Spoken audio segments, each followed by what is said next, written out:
สวัสดีนะครับสวัสดี FC นะครับทางช่องอัมพลชาแนลนะครับวันนี้นะครับท่านผู้ชมผมเดินทางมาหาพ่อลีนะครับที่บ้านของท่านเลยนะครับตรงนี้ก็จะเป็นเล้าหมูนะครับตอนนี้ท่านก็นั่งรอแล้วเพราะว่าผมไปเจอแม่มิงบอกว่าพ่อลีถือเลขเป็นยังไงพ่องวดที่แล้วโอ้ยถือจุดดอกลามันถือว่าหลายถือน้อยๆหนึ่งถือเพราะย่ำเฮามีเงินซื้อมันบ่ออกย่ำเฮาบ่มีเงินซื้อมันผันออกกับมันยากนำล่ะมีธุระหลายอันจุกจิกมือเลขออกอ่ะคันสั้นก็แม่นถือละเป็น100เพิ่นละคันตามหลักมันก็ได้30 บาทก็บ่ลงทุนหลายดอกลงทุน30 บาทลงทุนไป400โอ้โห30 บาทก็มีกำไรอยู่ว่ะแต่ก็กำไรแล้วแต่ว่ามันหมดมามื้อนั้นโอ้ยพี่น้องเอ้ย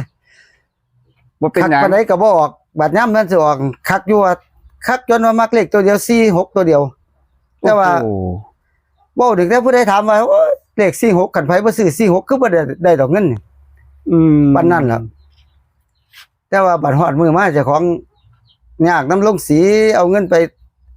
ซื้อหินลงสีมาใส่ลงสีแล้วก็สีเข้าบาดนี้ห้อยเลขสิออกตัวบ่ายโมงครึ่งแล่นไปซื้อนํเขาโอ้ยยุ่งๆแม่นบ่พอแล้วได้เนาะมันยุ่งมันหังมีน่าเป็นดวงกับ ดวงวาสนามันพ่อปานนี้ล่ะขาดสิได้เนาะพ่อเนาะขาดสิได้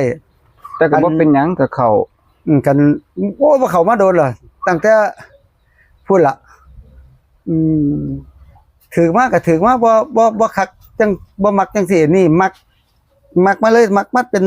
โอ้ตั้งแต่เลขออกก็เลยมักเลข446นั่นเลขออก2-3 มื้อคิดมักเลข46หอมๆอยู่หั่นล่ะเด้งวดนี้อีกจักมันสิเป็นบ่เป็นบ่ก็เป็นบ่เป็นก็พิจารณาเด้อพี่น้องเอ้ยคันเว้าไปแล้วก็ได้มันบ่แม่นก็ขอโทษขออภัยหลายงวดก่อนเห็นมีคนได้โชคนำพ่อหลายคนบ่ได้เลยบอกผู้ใดบ่บอกมันบ่ถือหลายเขาก็บ่อยากเสียเว้าง่ายๆโลดไปเพราะว่าเพิ่นว่าโตดอกวันนั้นโอ้ยถ้าพ่อใหญ่นี่ก็มีแต่เว้าจังซี่ล่ะบ่เห็นดอกเทื่อเขาก็สิว่าที่เนาะว่ายามมันออกมาโอ้ยจะได้จักบาทพ่อใหญ่พุ่นแต่30 บาทคือได้น้อยแท้คือบ่บอกข่อยแน่ติบ่ได้น้อยจังได๋กูมีเงินซื้อก็เลยว่าไปสิเนาะออกกันตรงๆสิแม่นอยู่แต่ผู้ชมพอลีเราเว้าก็ถูกเด้เพราะว่าอันเพิ่นลูกหลานลูกเต้าหรือคนรู้จักก็รอให้เลขเข้าก่อนเนาะพ่อเนาะค่อยสิตูมเดียวเนาะแต่ว่าคันงวดนี้คันถึงอีกอ่ะสิมีคนได้น้ำหลายอยู่โอ้ยรอเลยอันว่าพ่อคันบ่ถือก็เอาอีกถือเขาจมอีกแล้วอันนี้ลูกโดดเล่นบ่มั้งหั่นนี่ลูกโดดแล้วลูกเดียวโตเดียวคักๆแล้วแทบว่าสิบ่กลับพุ่นล่ะจนว่าเฒ่าพ่อใหญ่ช่วยว่าได้ตัวใดว่าซั่นว่าอีก 2-3 มื้อได้สอกโอ้ยพ่อใหญ่ช่วยเจ้าบ่ต้องไปว่าตัวอื่นดอกมีหยังว่าซั่นเพิ่นถามมาอีกมี4แล้ววะ4หยังก็เลยถามเพิ่นขึ้นไปบ่ฮู้แล้วว่าซั่นนี่ก็มักอยู่คันว่า4มักนำอยู่ว่าซั่นว่าแต่พ่อใหญ่ช่วยว่าโอ้ยเจ้าบ่ต้องไปมักตัวอื่นมัก46ตัวเดียวบ่ต้องกลับนะครับโอ้โหที่เด็ดเลยบนอีกต่างหากโอ้โหเน้นให้คักตัวนี่พ่อเนาะเว้ามันก็เว้าเฮาเว้าซื่อหลายมันก็ลางเที่ยเขาก็บ่ใครอยากเสียมันเขาบ่เสียกันย้อนเฮาบ่ถือมาโดนนั่นล่ะเดี๋ยวสิว่าเฮาเป็นเด็กเลี้ยงแกะนะพ่อแต่พอลีเราก็หมังทุกงวดแหละครับท่านผู้ชมบัดนี้งวดบ่หันเข้าคักเข้าแน่อีหลีเลยเขาจนว่าบ่อยากกลับพุ่นแล้วซื้อหลายหมดหลายตัวหลายเงินก็มันหยังดอกซื้อหาเลขลางซื้อ846เลยเลขมันหั่นโอ้โห8กับ6กับ4นี่คิดว่ามันเป็นคู่กันมั้ยมันเป็นคู่กันคิดว่ามันเลข86448นี่มันเป็นเลขที่มันชอบมานำกันดีมาทั้งชุดเลยมาทั้งชุดดีคันมันมาจังซี่มันเป็นเลขนอกจากออกล่างคันออกบนนี่มาคันออก64หรือว่า84หยังก็สร้าง84มันสิไปออกกับ1กับ0น่ะ84อ๋อคัน64เนี่ยมันสิมักมา6446มันสิมี1กับมี8เลข3ตัวมันมักสิมานำกันดี1ยังบ่ดีเท่า8คาดการได้แม่นเนาะพ่อเนาะเดาไปใส่8มันดันมาออก6ครับโอ้ยคือเข้าเบิ่งสถิติมันเคยออกมาสิดอกที่เดาไปนั่นเราหาเฮามักตัวนี้แล้ว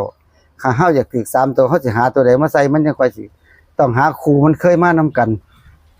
นั่นล่ะคือความคิดเด้นี่แต่เลขตัวนี้มันมักจะมาคู่กับมักกับคู่ตัวนี้สิหลายกว่าตัวอื่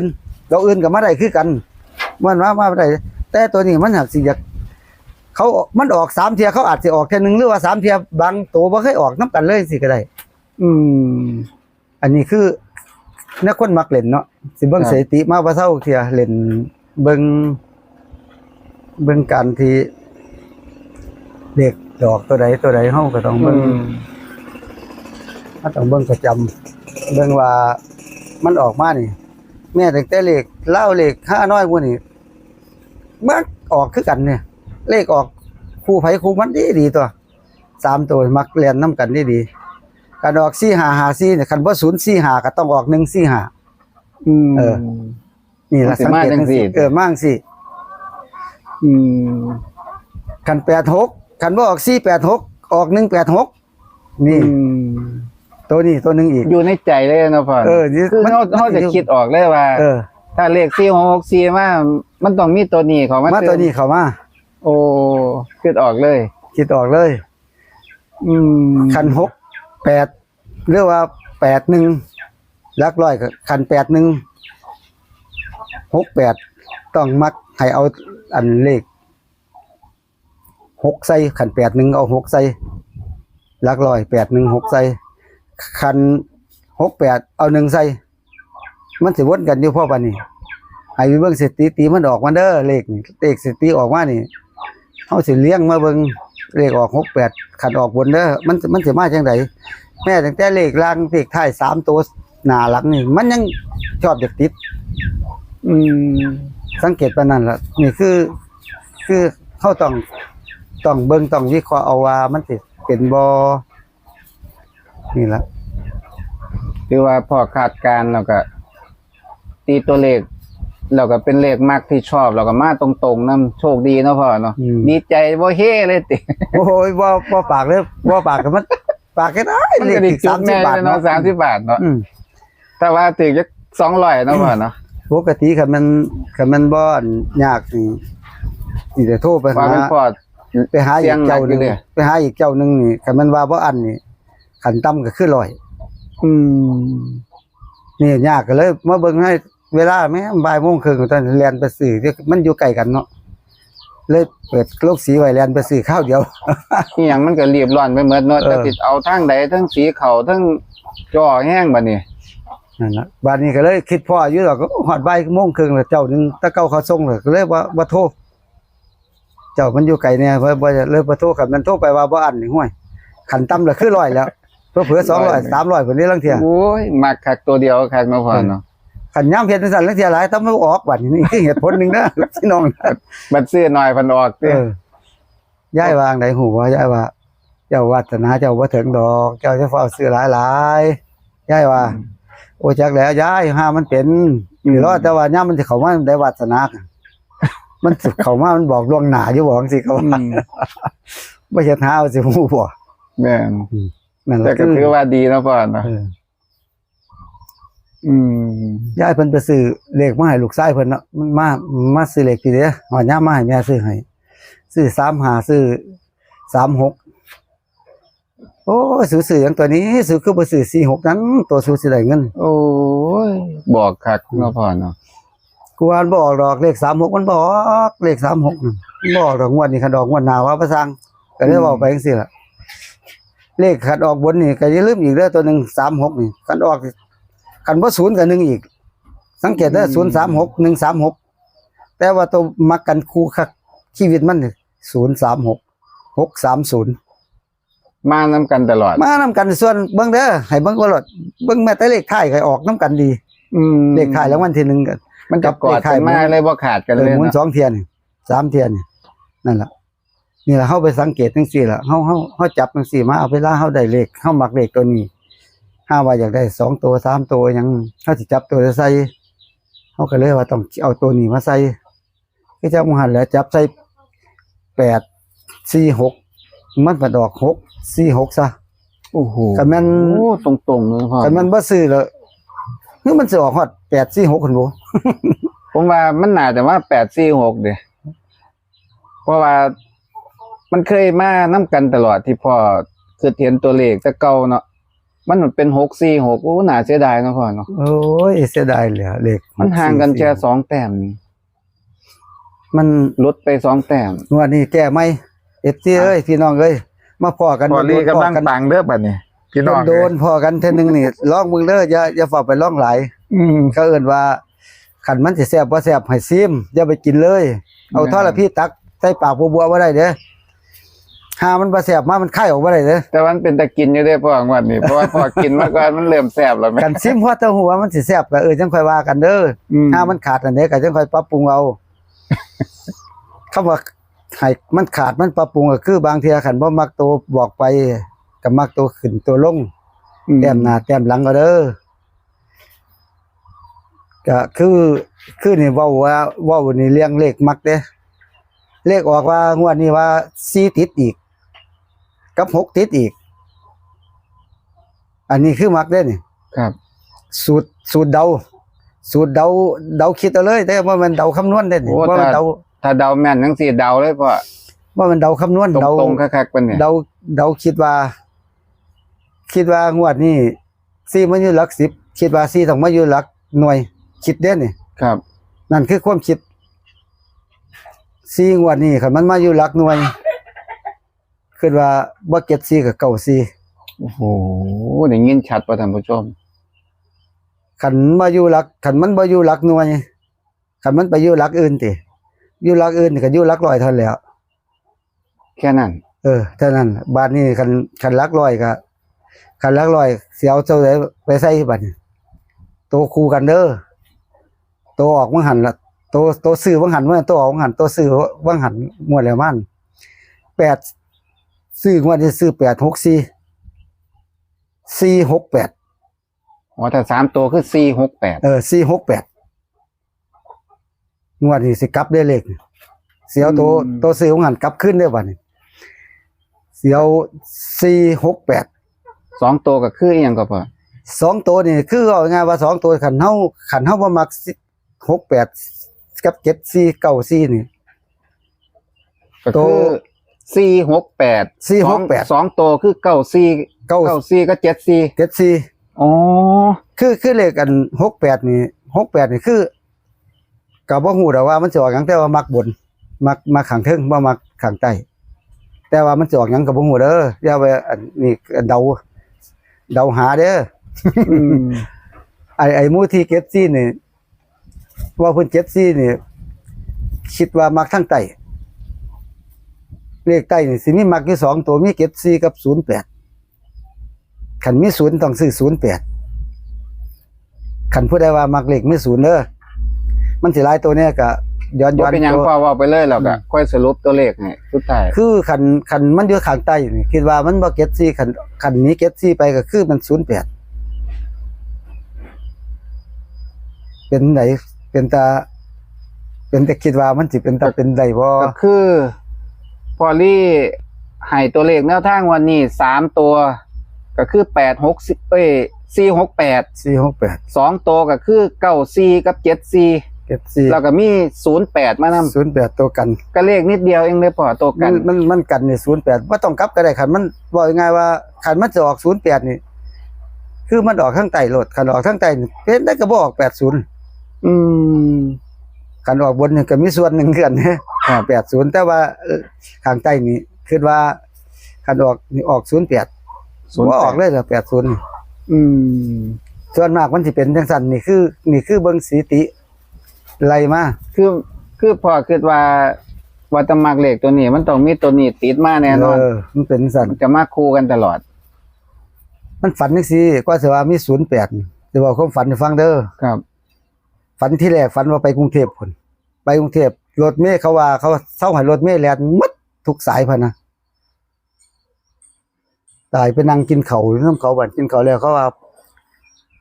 ไปกับบ้านเคยเจ้าของไปอยู่เคยอยู่พุ่นน่ะโรงแรมเชลตันไปเฮ็ดงานอยู่พุ่นบ้านนี้เขาจักจังได๋พุ่นนะฝันเนาะฝันก็คือฝันเนาะ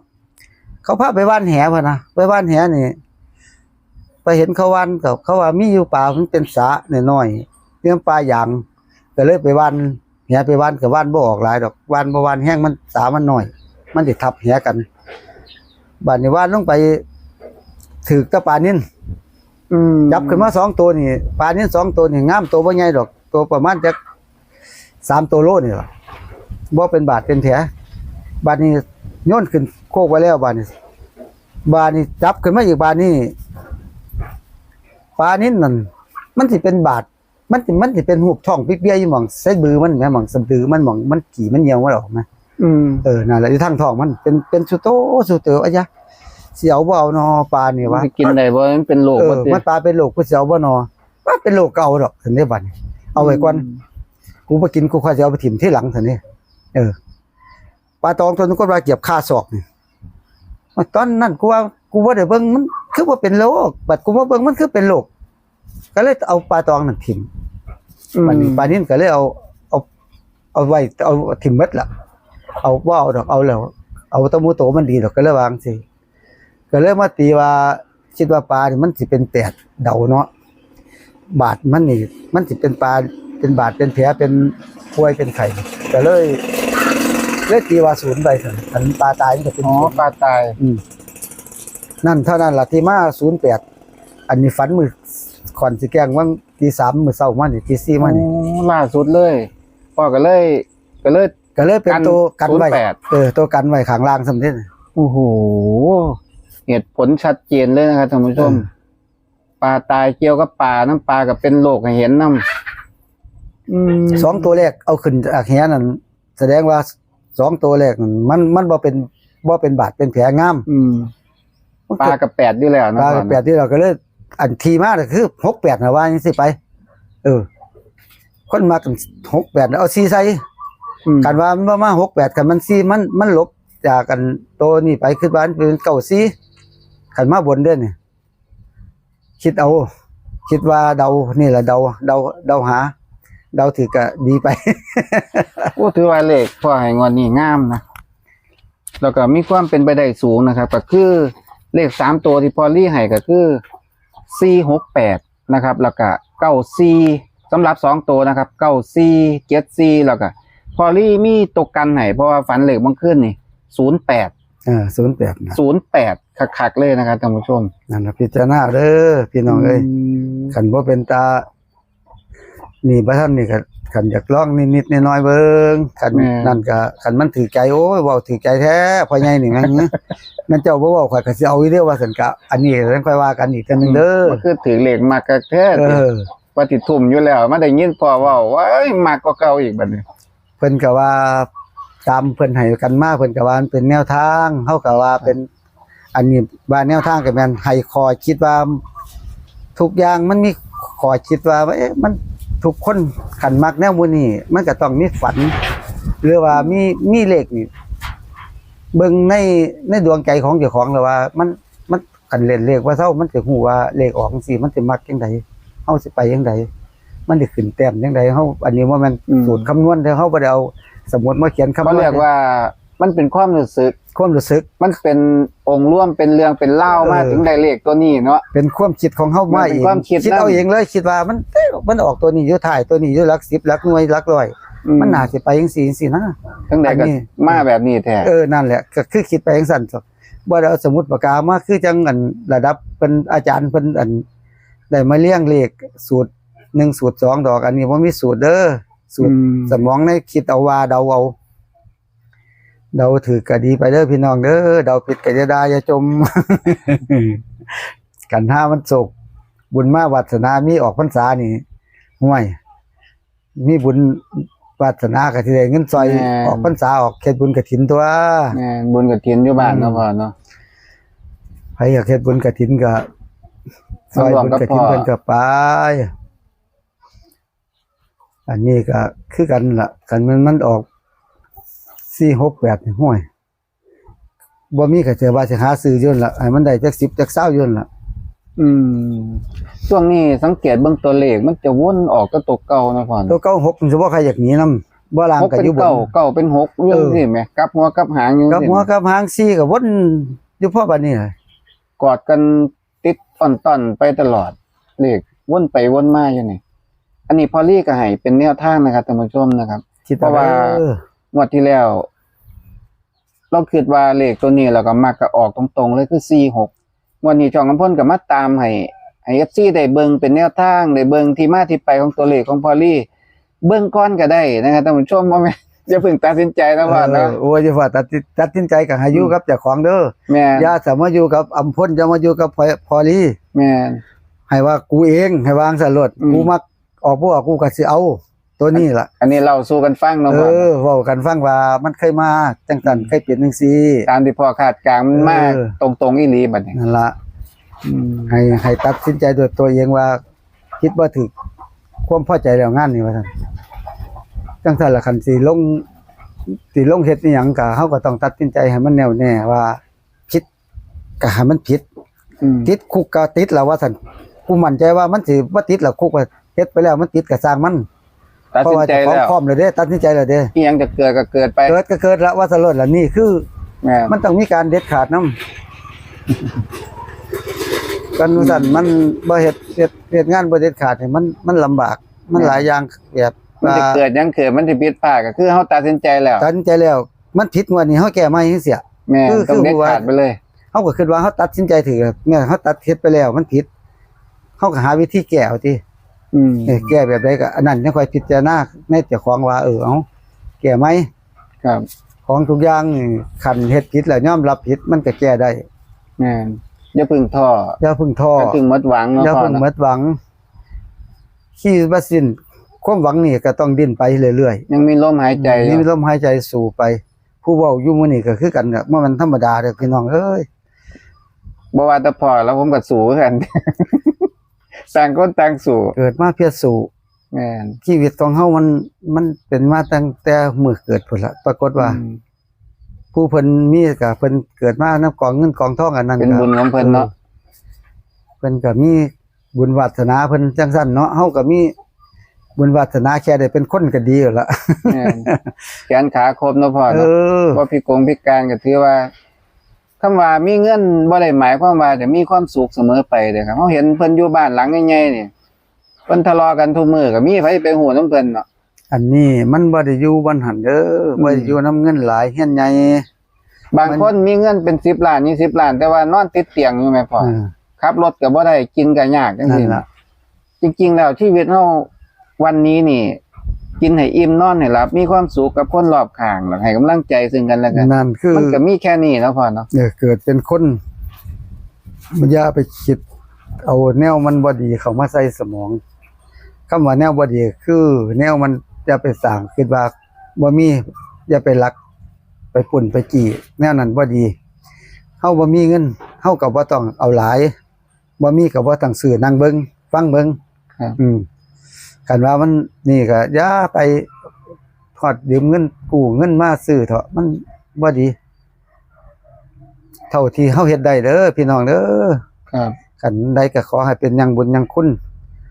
พระพุทธพระธรรมก็ได้สุขาเทวดาอยู่ในกวงเกียรตินี่ครับจงมาเบิ่งมาฟังให้มันเป็นคือจังผู้ขานี่คิดจังไดก็ขอให้โชคดีเด้อพี่น้องเด้อทุกคนเด้ออายุมั่นยืนครับสาธุจงปังๆเด้อ